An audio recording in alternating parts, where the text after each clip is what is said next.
Hi, welcome back to West Coast Geeks. I'm your host, Joaquin. How we doing, people?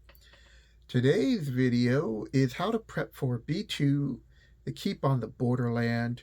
This is the most played adventure or module in all of Dungeons & Dragons history, and thanks to Goodman's Game and the OAR series, it's going to stay that way.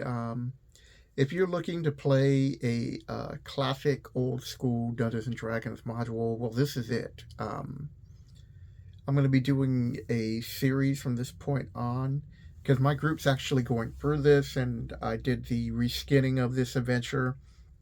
And truth be told, it's not even a reskinning because if you read through the Dungeon Master notes, they already tell you, like all these old school modules, is like, this is your adventure, so go with it. They just basically gave you the skeleton and you're supposed to flesh it out. And that's what I love about the majority of these old school modules like that, where especially a B2, there is no set agenda. If your player characters want to go to the caves of chaos, so be it. If they just want to like hunt around and look for things, they can do that too.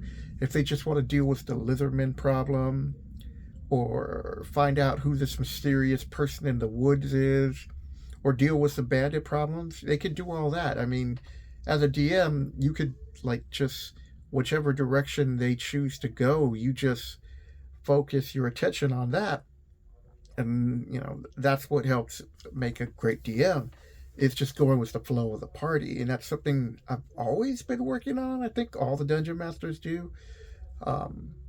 So this video is a prep video just to help you get started. So if you're coming off a box set and you're like, oh, I want to grab something right now, you can get this on Amazon for under $50. I think I've seen it for like 40 right now. So this is great because you also get In Search of Unknown B1, which is just your classical dungeon and has both versions of it, the updated and the original.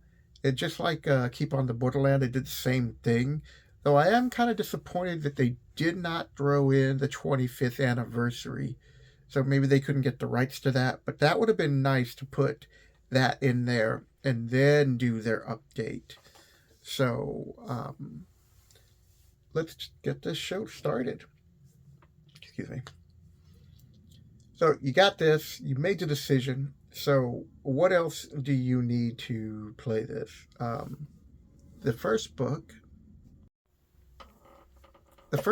is the Player's Handbook. And if you just come off the box set, that's the first book you're going to need. No matter what, playing Dungeons & Dragons, these first two books is like a must.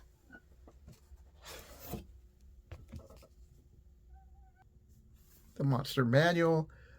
With these two books, you could easily just play D&D and up until you can get your copy of the next book. But the Monster Manual gives you a chance to look at the monsters that are in the Player's Handbook. I mean, they're in the Keep on the Borderland. And if you want to substitute one or two or switch things around, this will give you ideas on how to create further little mini adventures because your players can easily go off the map. I know this gets a reputation of just like being a sandbox where you're just trapped on this map, but it's not. In fact, even if you read in the adventure, it states you're supposed to build this out. The reason why it's called Keep on the Borderland, because after the keep, that whole area in any direction, except, no, not in any direction, but anything from like the north, south, and east, that's all the frontier. So you could easily build out on that. And the Monster Manual will help you with that. Next book. So Xanatar's Guide to Everything. I highly recommend getting this book if you're a DM. They have the uncommon and common magical items, which I would definitely be sprinkling in this adventure, especially or any other low-level adventures, just to give them a little tad bit of maybe an extra help with like I can't think of any of them. I know one of them was considered somewhat useless, but I think in this adventure it could help, or it's a compass that always points north.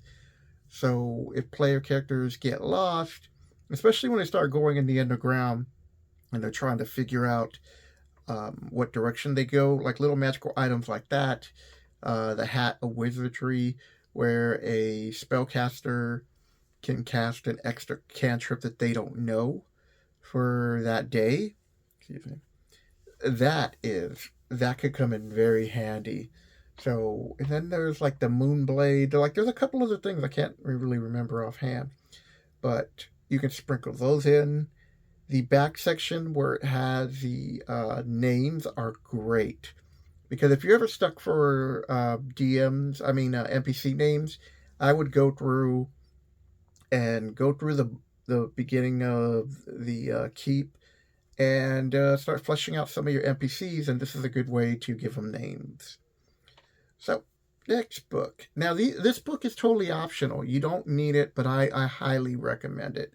And the next book is for those DMs who really want to get into lore. So, Volo's Guide to Monster. If you really want to break down on the tribes that you're going to find in the book, kobolds, goblins, orcs, and others, then this book can be helpful. It will also give you like a few upgrades just to challenge some of the other players. If you have mostly all brand new players, take it easy on upgrading some of these, because like, especially with like the Cobalt and the Cobalt Sorcerer, or the Cobalt, I think it's like Alchemist, but he has like all these tricks where one of them you can even throw a ball of green slime at you.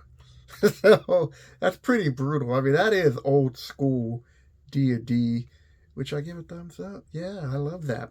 Players don't love it, but I love it, and it's funny. So, take it easy.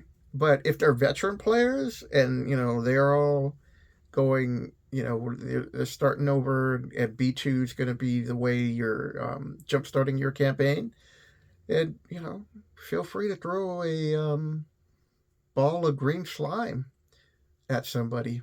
Mostly the fighter, because he could take it. Don't pick on the wizard. Not first level, dude. That's not cool. That's coming from Joaquin. If you watch my other videos, you know what I mean. So these books right here can help you prep for the keep on the Borderland. The other advice is that people give, and including myself back in the days, and even up to this point still, they tell you to read the entire book. Now, they read the entire module. Look how thin this is, okay?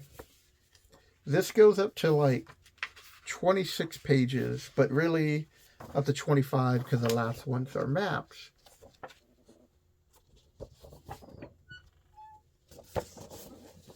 Okay, and you got designing floor plans and glossaries, which I think are pretty cool that they did that. In the new one, the Goodman Games, there's just so much information, and I don't want DMs, especially new DMs, to get overwhelmed. So the first thing I want you to do is to, or my advice would be, just to read the first part of the keep and get that situated. So when the player characters come in, have whatever rumors that you're going to give them, have your NPCs give out what information they're going to give out. Let them do their additional shopping trips, because remember, they should be escorting caravans, and they should be paid anywhere between an extra 10 to 20 gold pieces.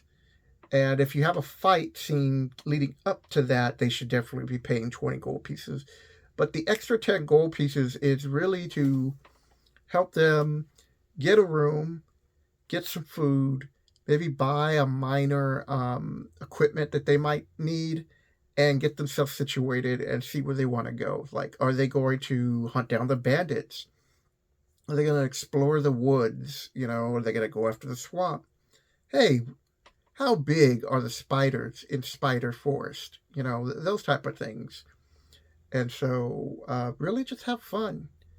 So this is going to be the kickstart of the series. My group got postponed on Monday, so this pushed a lot of things back.